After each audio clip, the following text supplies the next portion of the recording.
16 వరకు వేసవి సెలవులను ఎలా ఉపయోగించుకోవాలి అనేటువంటి కార్యక్రమం మన స్థానిక గ్రంథాలయ సంస్థ వారు చేపట్టడం జరిగింది. దీనిలో భాగంగా ఈరోజు మన పాఠశాలని సందర్శించి పిల్లలకి వేసవి సెలవుల్ని ఎలా ఉపయోగించుకోవాలనేది తెలియజేశారు. దీని గురించి మరిన్ని వివరాలు తెలియజేస్తారు. మరి ఈరోజు స్థానిక గ్రంథాలయం కర్లపాలెం శాఖ నుంచి రమణ గారు వచ్చారు.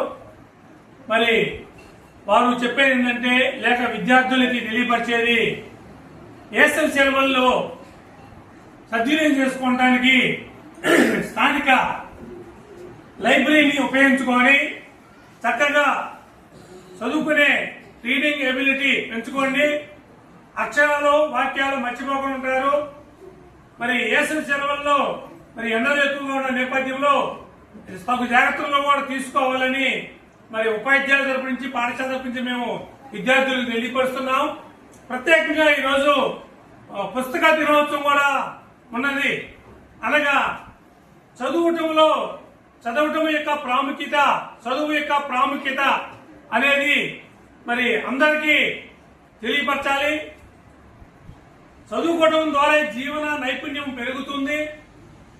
కాబట్టి విద్యార్థులకి తెలియపరిచేది ఏంటంటే, స్థానిక గ్రంథాలయం మనకు అందుబాటులో ఉంది కాబట్టి ఎక్కడ చాలా రకాలైన పుస్తకాలు, వార్తాపత్రికలు అన్ని ఉంటాయి. మరి బాలమిత్ర ఇవన్నీ కూడా చిన్న చిన్న కథల రూపంలో కూడా ఉంటాయి. చిన్నపిల్లలకి ఆసక్తికరమైన పుస్తకాలు ఉన్నాయి. పెద్ద పిల్లలకు పనికి వచ్చే మరి చరిత్ర సంబంధించిన పుస్తకాలు కూడా ఉంటాయి. కాంపిటీషన్ బుక్స్ కూడా ఉంటాయి అక్కడ. కాబట్టి ఈ వేసవి సెలవుల్ని చక్కగా సద్వినియోగపరచుకొని మరింతగా సెలవు తర్వాత మరి పాఠశాల ప్రారంభానికి మరి అది చదువు మర్చిపోకుండా ఉండడానికి కార్యక్రమం ఎంతగా దోహదపడుతుందని తెలియపరుస్తున్నాం.